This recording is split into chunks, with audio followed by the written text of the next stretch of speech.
রোববার 10 মহরম পবিত্র আশুরা উপলক্ষে সব ধরনের নিরাপত্তা ব্যবস্থা নিয়েছে ঢাকা মহানগর পুলিশ ডিএমপি।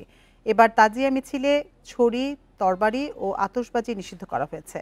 সকালে রাজধানীর লালবাগে হোসাইনি দালান প্রাঙ্গণে এসব কথা জানান ডিএমপির ভারপ্রাপ্ত কমিশনার মোহাম্মদ সরওয়ার। এছাড়া যানজট কমাতে তাজিয়া মিছিলের এলাকা এড়িয়ে চলার অনুরোধ ডিএমপির। বান্ডেল থাকলে প্রতি সেনমানিতে টাকা বাঁচবে। বিকাশ সেনমানি বান্ডেল কিনে জিতুন প্রতি লেনদেনে। বিশ্বজুড়ে মুসলমানদের জন্য স্মরণীয় শোকের দিন পবিত্র আশুরা। 10 মহরম সব ইসলাম ধর্মাবলম্বীদের কাছেই ঐতিহাসিক। পবিত্র আশুরার নানা আয়োজন নিয়ে বিস্তারিত জানিয়েছে ঢাকা মহানগর পুলিশ। বৃহস্পতিবার সকালে রাজধানী লালবাগে হোসাইনি দালান ইমামবাড়া প্রাঙ্গণে সংবাদ সম্মেলন করে ডিএমপি। ভারপ্রাপ্ত কমিশনার মোহাম্মদ সরওয়ার জানান, এবার বিভিন্ন স্থানে চেকপোস্ট বসানো এবং পর্যাপ্ত পুলিশ মোতায়েন করা হয়েছে।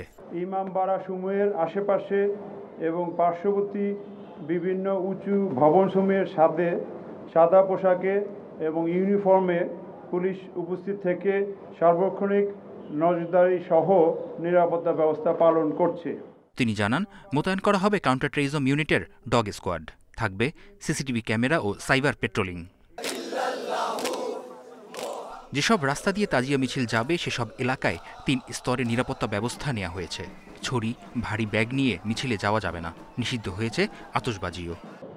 তাজিয়া মিছিলে অংশগ্রহণকারীরা যেন কোনো প্রকার ধাতব পদার্থ, দাহ্য পদার্থ, ছুরি, চাকু, তরবারি, লাঠি, বল্লম বা ব্যাগ বা বিভিন্ন সুটকেস, ছাতা বা সন্দেহজনক প্যাকেট নিয়ে অনুষ্ঠানস্থলে বা মিছিলে না আসে। এই মিছিলে অংশগ্রহণকারীরা যেন আতশবাজি বা পটকা ব্যবহার না করে।